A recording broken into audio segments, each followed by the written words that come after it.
Bienvenue à l'émission Le Miroir d'aujourd'hui sur Rwanda TV. Quelle joie de vous retrouver. Chers amis, comme vous le savez, chaque semaine, c'est le rendez-vous avec le divertissement et bien sûr l'inspiration.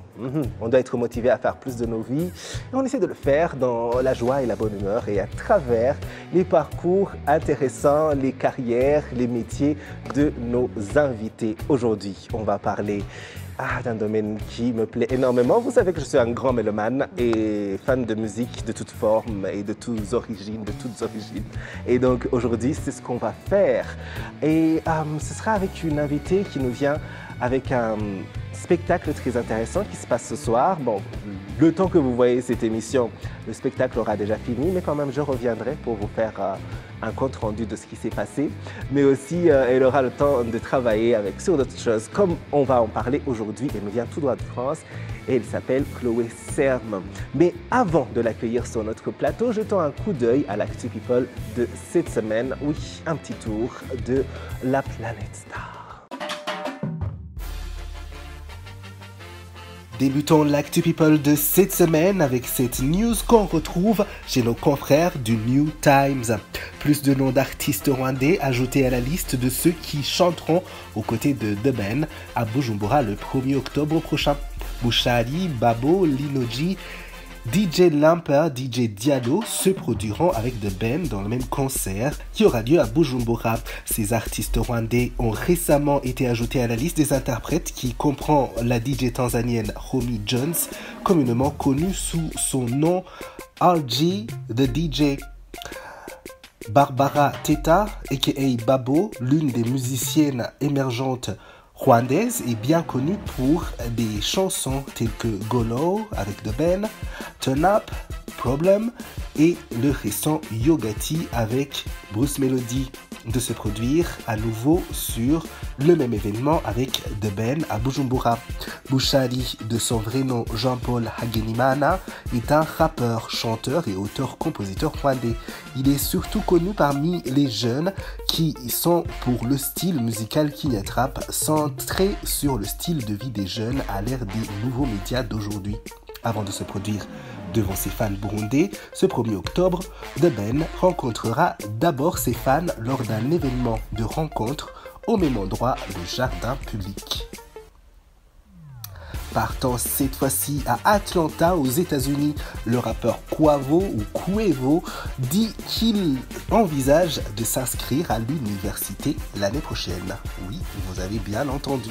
Le membre de Migos, âgé de 32 ans, a révélé dans une interview avec Vibe Magazine, faisant la promotion de sa nouvelle collaboration avec Liz, qu'il envisageait de s'inscrire à l'UGA l'année prochaine.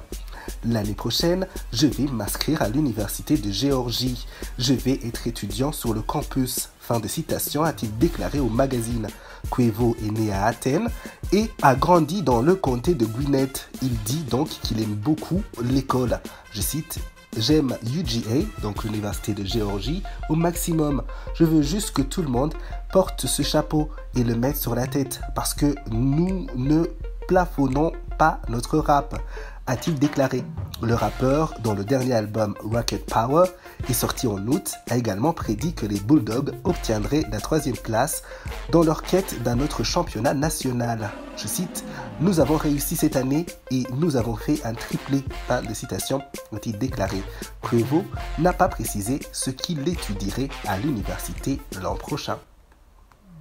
Toujours sur du rap, pour finir, parlons de ce duo qui fait bouger la toile. Cardi B et Megan Thee Stallion sont de retour et elles jouent ensemble les bongos dans leur clip pulpeux et incendiaire. Cardi B est de retour et en grande forme dans le clip ultra sensuel de Bongos.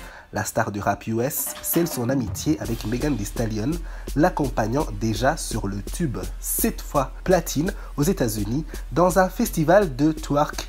Attention aux yeux, je ne pense pas que cette vidéo soit pour les plus jeunes, mais quand même, c'est une belle imagerie comme Cardi B sait les servir. Oui, et nous voilà de retour. Comme promis, nous accueillons Chloé Serme. Si on avait notre public avec nous, ils sont en vacances pour le moment. C'est bien aussi. Ils reviennent bientôt. Donc j'applaudis pour moi et aussi pour eux. Ça va Merci. bien? Ça va bien, merci beaucoup de m'accueillir. Oui, bienvenue. Non, c'est notre plaisir parce que tu as une journée super chargée et tu as pris le temps de venir. Oui, mais Et, ça me fait très plaisir de oui. pouvoir discuter avec toi. Oh, ça c'est super. Et alors, tu as un spectacle ce soir, c'est un spectacle fusion entre différentes formes artistiques avec Chantal Oumulaza, qui est une de nos artistes favoris sur le miroir. Et on la salue d'ailleurs. Absolument. Oui, et avant toute autre chose, j'ai envie que tu nous parles un peu de l'idée derrière ce spectacle. En bref, juste pour nous introduire. Bien sûr. On a pensé à ce spectacle en se disant, moi je venais au Rwanda pour faire un voyage et je venais pour aussi me connecter avec la musique qui se fait ici. Et ça fait partie des choses qui m'animent dans la vie, de faire de la musique quelque chose qui connecte les gens et qui permet d'avoir... même de passer au-delà des langues parlées, mais voilà, la musique comme langage commun et universel. Et donc là, j'avais ce voyage qui se présentait. Ça fait très longtemps que je rêve de venir au Rwanda. On en parlera sûrement des raisons pour lesquelles c'est le cas. Et du coup, avec Chantal, on s'est dit, on va organiser une soirée où je peux rencontrer un groupe local. Là, en l'occurrence, ce soir, je vais avoir le honneur de jouer avec un groupe de musique traditionnelle rwandaise qui s'appelle Indashikirwa. Oui. Et on a travaillé, alors je suis arrivée il y a 2 jours et on a juste répété hier et on a échangé des morceaux. Eux m'ont appris 2 chansons traditionnelles rwandaises que je chante avec eux. Et inversement, moi je leur ai aussi joué mes morceaux et ils ont ajouté de leur... art dans le mien, et donc ça fait plein de mélanges comme ça. On aura aussi des danseurs, danseuses du Ballet National Rwandais qui vont nous accompagner sur scène ce soir, donc ça fait un mélange, voilà, fusion, c'est le bon terme, et c'est sublime parce que on s'est rencontrés hier, ça va être très spontané, ça va être un peu à la fois un concert et une jam, ça va être vraiment très, voilà, on va laisser parler le moment et la rencontre, donc c'est vraiment précieux et très chouette. Oui, et on a hâte d'y être. Et franchement, hein, on a vraiment... Oui. Déjà, le concept de fusionner ça, c'était énorme. Et puis, à part ça, on laisse ce spectacle de côté pour le moment parce qu'on a envie d'en savoir un peu plus sur notre invité. Alors, Chloé Serme, c'est avant tout une passionnée de musique. Ça, c'est sûr et certain, même en tapant sur Google, Chloé Serme, musique. Oui. C'est presque comme si on nous donne le signe clé de sol. C'est sûr. Oui. Tu travailles dans la musique depuis un moment. C'est quelque chose qui est en toi. J'ai envie que tu nous parles de ton parcours, de ta carrière, de ta rencontre avec la musique et jusqu'à aujourd'hui. Bien sûr. C'est venu avec mon enfance et ma naissance et ma famille. J'ai grandi dans une famille de musiciens, musiciennes. Et en fait, j'ai presque appris à chanter avant d'apprendre à parler. Et même dans la vie au quotidien, je suis un peu timide. J'ai du mal à exprimer mes émotions dans une discussion. Par contre, les exprimer en chantant et en écrivant des chansons, ça a toujours été plus facile pour moi. Mais je pense que c'était lié ouais, j'ai grandi avec un grand-père qui faisait que chanter tout le temps. Donc les repas de famille, on chantait plein de chansons, du coup traditionnelles françaises. Et du coup, moi, après, j'ai écouté plein de choses quand j'étais adolescente. J'ai découvert le rock, j'ai découvert la guitare électrique. Et en fait, ça a fait mon propre parcours là-dedans. Et voilà, et ensuite les rencontres ont fait que j'ai créé un premier projet à moi. Ensuite, j'ai créé un groupe qui s'appelle Caïman. Donc ça, c'est ce que je fais en ce moment avec mes chansons. C'est ce qu'on peut retrouver sur Internet et tout ça. Et puis, je suis guitariste dans d'autres groupes et tout ça. Donc j'essaye vraiment d'avoir plusieurs projets et plusieurs groupes en même temps. D'accord. Ça, c'est OK. Ouais. On n'est pas habitué à entendre ça. Ouais. On a créé un groupe, on a un groupe, mais aussi on travaille sur des projets d'autres musiciens. Et même si on n'entend pas ça souvent, lorsqu'on observe un peu les concerts et tout ça, on voit que parfois les musiciens, ils s'interchangent. Tout à fait. Et c'est vrai qu'en fait, c'est assez peu dit ou communiqué. Alors, il y a une première raison, c'est parce que pour travailler dans ce milieu, c'est un milieu où il faut faire sa place, où il n'y a pas forcément, que ce soit en France ou ailleurs, je pense, il n'y a pas forcément beaucoup d'argent quand on est un petit artiste pas très connu. Ouais. Donc, il faut trouver différentes choses qui peuvent nous faire du travail, en fait. Mhm. Et en même temps, il y a aussi pour moi, je me suis rendu compte que ça me nourrissait vraiment en tant qu'artiste et pour ce que moi j'écris, d'avoir aussi des visions d'autres artistes. C'est vraiment ma vision où, justement, de s'inspirer de ce que font les autres et de ne pas être juste une île tout seul, mais de faire des connexions. Moi, c'est comme ça que je fais ce métier, en tout cas. Après, je sais qu'il y a des gens qui aiment avoir un objectif pour eux et c'est super aussi. Tout le monde fait sa méthode. Mais moi, j'ai besoin d'avoir plein de choses dans lesquelles aller piocher, me nourrir et pour avoir de l'inspiration aussi, en fait. Mhm. C'est cette recherche de fusion avec les autres, Ouais, avec les points ouais. de vue des autres, ouais, Ouais. qu'on va retrouver même dans ce spectacle que tu viens faire ici. Alors, c'est très intéressant comment tu as été introduite au Rwanda, en quelque sorte. Pas comment tu es venue au Rwanda, Oui, mais introduite au Rwanda. ouais, tout à fait. J'aimerais que tu nous en parles. Ouais. C'est une histoire que je raconte souvent sur scène parce que j'ai écrit une chanson par rapport à cette histoire que j'ai avec le Rwanda. Oui. C'est une chanson qui s'appelle Amahoro. Oui. Et en fait, j'avais 13 ans, donc j'étais adolescente. Je vivais dans une petite ville de France, du sud de la France, qui s'appelle Romans. Et j'allais au conservatoire de musique avec ma guitare sur le dos. Et sur ma route, il y avait un nouveau magasin d'artisanat rwandais qui s'appelait Aux Mille Collines et qui était tenu par Chantal Umuradza, qui Oui. est venue sur cette émission. Oui.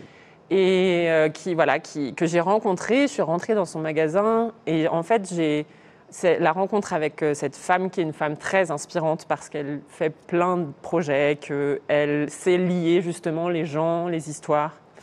Et en fait, elle m'a raconté son histoire, l'histoire du pays. Et moi, je pensais que le monde s'arrêtait aux frontières de ma ville et de Romans-sur-Isère. Oui. Et en fait, je me suis rendu compte qu'il existait un vaste monde, des histoires, plein d'histoires à découvrir et à raconter. Et à partir de ce moment-là, je suis devenue amie avec Chantal aussi. Et en fait, j'ai lu beaucoup de choses sur le Rwanda. Et c'est devenu vraiment un rêve pour moi de venir ici. Donc là, c'est la première fois que je viens. Mais je sais qu'il y avait ces liens-là qui se sont créés quand j'étais adolescente. Et c'était l'inspiration de cette femme qui m'a aussi amenée à oser être musicienne en tant que femme aussi en France. Parce que Chantal, elle faisait plein de projets, elle avait peur de rien en fait. Elle ne se limite pas du Elle tout. se limite pas. Et moi, j'étais dans cette période de ma vie, 13-14 ans, où je commençais j'osais pas vraiment porter ma voix, je trouvais pas encore trop ma place. Et ça a été une manière de dire, OK, elle m'a dit, tu as le droit de monter sur scène, tu as le droit de porter ta voix, tu as des choses à dire. Et donc, fais-le en fait si tu as envie de le faire. Waouh, oh, ça c'est très beau. Ouais. Ça c'est très beau et je pense que c'est très important pour nous tous, pour tous ceux qui nous suivent et pour tous ceux qui tomberont par hasard sur juste cette partie de l'interview. Parce que voilà, on est touché, on est impacté, on est inspiré, je ne sais pas, la façon dont on voit le monde, la vie, on se voit soi-même, peut être chamboulé, changé, inspiré, grandi par une personne proche, par une personne de passage, Exactement. par une personne qui nous ressemble pas, de chez nous ou d'ailleurs. Ouais. Donc, ouais, c'est ça l'humanité. Et oui, et c'est passionnant, parce que du coup, on ne peut pas prévoir ça. Et c'est des moments magiques, quoi. C'est des rencontres qui peuvent vraiment nous tomber dessus à des moments où on en a besoin en plus. Donc, c'est Oui. assez magique. Et ce qui est super, c'est que tu viens me partager. Tu viens ici au Rwanda, tu as ton spectacle, tu as, je ne sais pas, le temps de découvrir le pays, de passer du temps avec ton amie Chantal, mais aussi là tout de suite, tu vas aller dans un atelier pour échanger avec d'autres artistes. Exactement. Oui, j'ai envie que tu nous parles un peu de cette envie d'échange, de partage. C'est vraiment aussi, je pense, pour arriver à rencontrer d'autres artistes, c'est hyper important d'avoir des temps d'échange un peu longs où on peut aller un peu au fond des choses. Juste échanger sur ce qui nous inspire, comment on travaille, parce que la vie de musicien ou d'artiste, c'est vraiment des moments où on se sent en confiance, les choses fonctionnent, et des moments de down où on a beaucoup de doutes parce qu'en fait, on travaille avec nos émotions. Donc, on travaille avec qui on est tout le temps. Et quand, comme tout le monde dans la vie, il y a des jours où on n'a pas envie, c'est dur d'être avec qui on est en fait. On change, on vit plein de choses difficiles parfois. Et donc voilà, c'est un métier qui demande beaucoup de ressources émotives, quoi. Et donc d'avoir des moments d'échange avec d'autres artistes là-dessus, c'est super important pour pour se nourrir individuellement et puis pour faire des échanges voilà, provoquer des rencontres, encore une fois. Quoi. Absolument. Ouais. Oui, c'est l'émission Le Miroir. Aujourd'hui, nous sommes en train de découvrir Chloé Serme. C'est notre invitée aujourd'hui. Elle est musicienne. Comme vous avez entendu, vous pouvez découvrir ses œuvres avec Chloé Serme, mais aussi Caïman, c'est son groupe, et sur les différentes plateformes. Oui, n'est-ce pas? les plateformes classiques, Spotify, Deezer et tout ça. On a un album qui est déjà en ligne. Oui. Et puis on a les réseaux sociaux, Instagram, Facebook. Oui. Voilà, ouais. Absolument. Oui, et comme vous le savez, dans cette émission, on parle avec nos invités, on est inspiré par leur parcours, mais aussi on aime bien leur mettre un défi. Waouh! Est-ce que tu es prête à relever notre défi? Absolument. Oui, on va nous donner un countdown de 60 secondes. OK. Et pendant ces 60 secondes, on va avoir une simple conversation durant laquelle il faudra éviter de dire oui ou non. D'accord. Alors, fan de musique, mélomane, passionné de musique, musicienne, est-ce que, à part ça, tu aimes aussi, je ne sais pas, le sport? J'aime le sport. Je me suis mise à l'escalade récemment. À l'escalade? Oui. Donc j'escalade. Oh C'était comme, il restait encore 42 secondes. Oui, c'était vraiment pas une bonne performance du tout. Ah, c'est bien, j'aime bien, parce qu'on a des gens très talentueux ici, comme toi, qui viennent sur le plateau.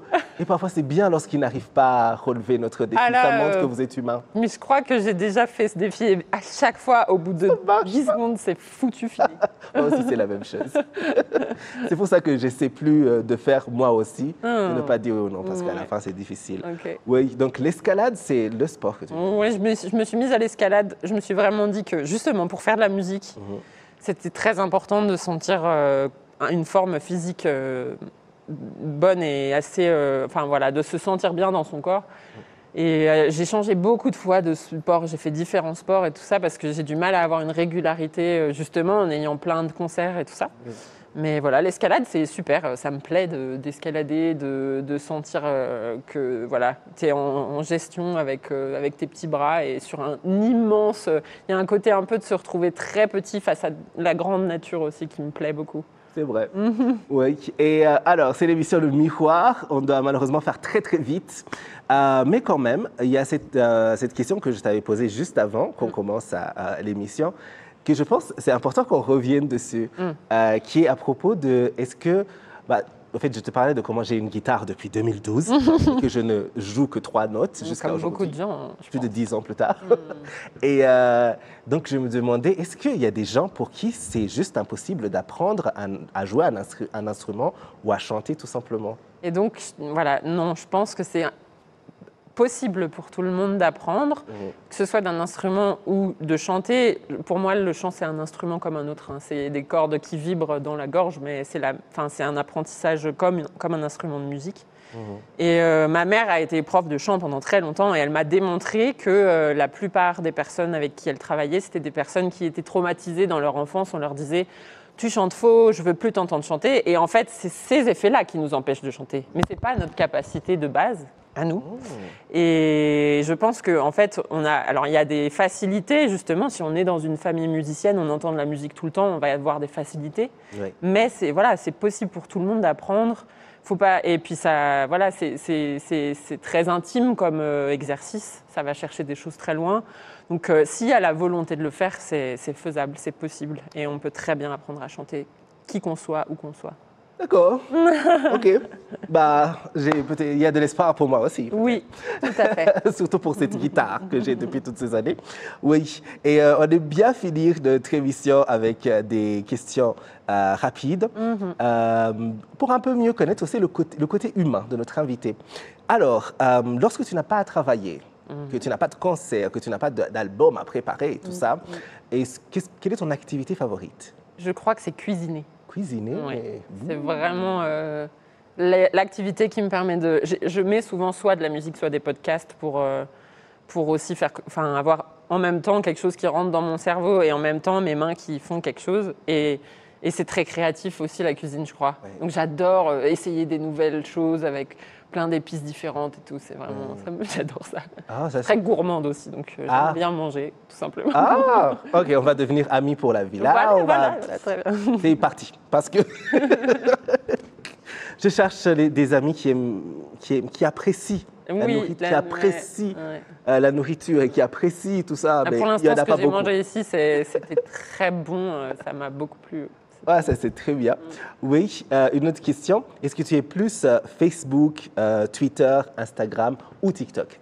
Eh bien, alors je me suis inscrite sur TikTok il n'y a pas longtemps, mais je fais plutôt partie des trentenaires qui commencent à essayer de s'approprier les outils comme ça. Mais du coup, j'utilise Instagram principalement. J'aime bien le format photo et je peux mettre des petits textes dessous et tout, ça me plaît bien. Oui, et est-ce que tu es plus documentaire, série ou film? C'est une question très difficile. Je dirais documentaire et film. Je regarde moins de séries, mais pareil, j'adore. J'ai fait un peu de cinéma quand je faisais des études au lycée. J'ai appris, j'avais des cours de cinéma. Donc on analysait des films et tout ça. Et ça m'a toujours suivi, ça aussi. C'est une passion. D'accord, oui. Et on s'interroge, justement, en parlant de Chloé au lycée. Quel genre d'élève étais-tu?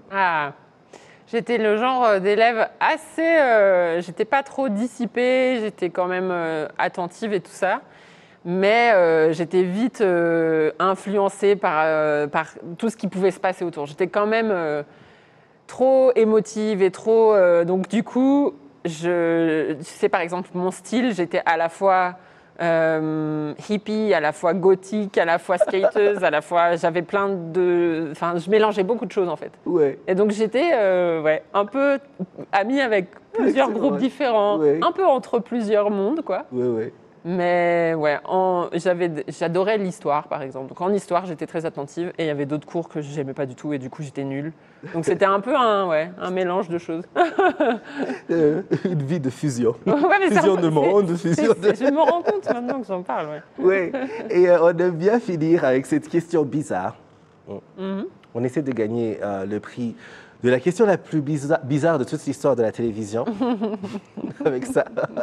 Ça s'appelle le miroir, notre émission. Et on sait que nous tous, avant de sortir, souvent, on se regarde dans un miroir. Et lorsque tu te regardes dans un miroir, Chloé, physiquement, c'est pas deep comme question. C'est pas vraiment profond comme question. Qu'est-ce que tu aimes le plus sur toi et qu'est-ce que tu aimes le moins? Mais ceci dit, j'aime beaucoup. Je pense que ce que j'aime le plus, c'est mes yeux. Et je pense que ce que j'aime le moins, c'est mon nez. Et du coup, pour apprivoiser je le détestais vraiment, je ne pouvais pas le supporter. Et je me suis dit, j'ai pas de sous pour faire de la chirurgie esthétique.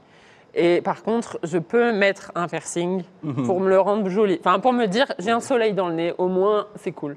Donc voilà, la raison pour laquelle je me suis fait un piercing, parce que j'aimais pas mon nez. Ça c'est très bien, ça c'est une bonne idée. Merci beaucoup. Moi j'aimerais changer quelques trucs ici. Je vais peut-être mettre, je sais pas, quelque chose. Ouais, des paillettes. Ouais, quelque chose pour rendre un peu plus ensoleillé. Ouais, exactement. Chloé, merci beaucoup, on a passé un bon moment. Oui, on retrouve toute la musique de Chloé et de son groupe Caïman sur toutes les plateformes de streaming. Donc allez-y rapidement, allez découvrir. Et bien sûr, elle est encore avec nous sur Kigali. Quelques semaines, on va pouvoir la voir. Pour ceux qui ont la chance d'être ce soir au spectacle, je pense que vous avez déjà une idée de quoi je parle. Merci beaucoup à vous tous qui nous avez suivis. C'était un grand plaisir. Merci beaucoup pour l'accueil et à très vite. À très vite. Merci à vous tous qui nous avez suivis. On se retrouve bientôt sur Rwanda TV. Un coucou à Chantal Moulaza, bien sûr. Et on reste toute la semaine ensemble sur TikTok, sur Facebook, sur Instagram et sur YouTube. Allez, ciao.